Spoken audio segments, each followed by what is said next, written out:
आगे बढ़े और आपको बताएं कि नए बजट में 500 अरब रुपए के टैक्सों का नया बोझ लादने की तैयारी। Cigarette, cosmetics, shaving items, chocolate, cornflakes, serial महंगे होने का इम्कान। बाहर से गाड़ियां मंगवाना भी महंगा पड़ेगा। नॉन फाइलर्स भी रेडार पर आ गए। बैंकों से रकूम निकलवाने वाले विद होल्डिंग टैक्स लगेगा। नॉन फाइलर्स के लिए फिजाई सफर भी महंगा हो जाएगा। आपको अपडेट करते चले, नए बजट में 500 अरब रुपए के टैक्सों का नया बोझ लादने की तैयारी।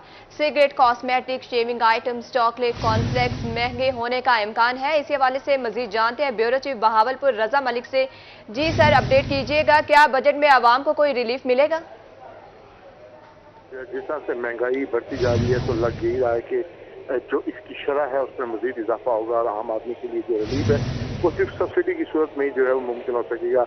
मिनी बजट आ चुके हैं पहले ही और जो इजाफी टैक्सेस हैं वो लगाए गए हैं लोगों पर और बिजनेसेस पर, और आप जो है वो नए बजट में 500 अरब तक के जो टैक्सों का नया बोझ लाने की जो है वो तैयारी कर ली गई है और कुछ देर में जो है वो बाकायदा तौर पर जो आने वाले साल के लिए जो बजट है वो पेश कर दिया जाएगा।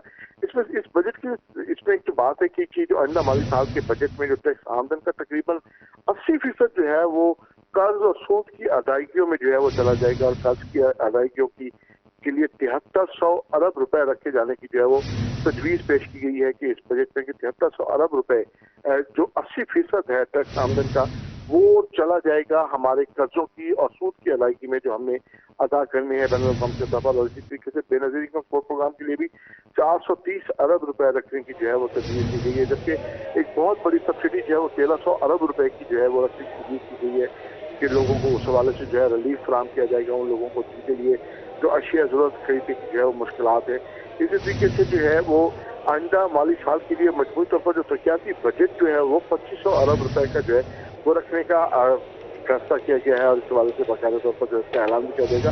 तो इसलिए जमा माली साल के मुकाबले में जो है वो 4% ज्यादा है, जबकि सूबाई तरक्याती बजट का हजम भी 1350 अरब रुपए तक जाने का जो है वो इम्कान है। जिनके तरक्याती बजट जो है वो 40% इजाफे के साथ 617 अरब रुपए तजवीज किया गया है, जबकि पंजाब और खैबर पख्तूनख्वा का जो अबूरी बजट है वो सिर्फ 4 माह के लिए जो है वो दिया जाएगा। इसी तरीके से पंजाब का तरक्याती बजट जो है वो 426 अरब रुपए होगा, खैबर पख्तूनख्वा का 268 अरब रुपए रखने का तजवीज किया गया है, जबकि बलोचिस्तान का जो तरक्याती है बजट वो 248 अरब रुपए तजवीज किया गया है। बलोचिस्तान के लिए 248 अरब रुपए जो है वो मौजूदा साल की निस्बत 65% जो है वो ज्यादा है। बजट में जो बरामदात का हदफ है वो 58.70 अरब डॉलर और बरामदात का हुजूम जो है वो 30 अरब डॉलर जो है वो रजा मलिक, बहुत शुक्रिया, आप हमें तफसीलात से आगाह कर रहे थे। अब आपको बताएं, वफाकी बजट आज पेश किया जाएगा। चेयरमैन सराकिस्तान डेमोक्रेटिक पार्टी राना फराज नून कहते हैं कि बजट से उम्मीदें वाबस्ता हैं। इस हवाले से तफसीलात जानेंगे हमारे नुमाइंदा जुनेद अनवर से।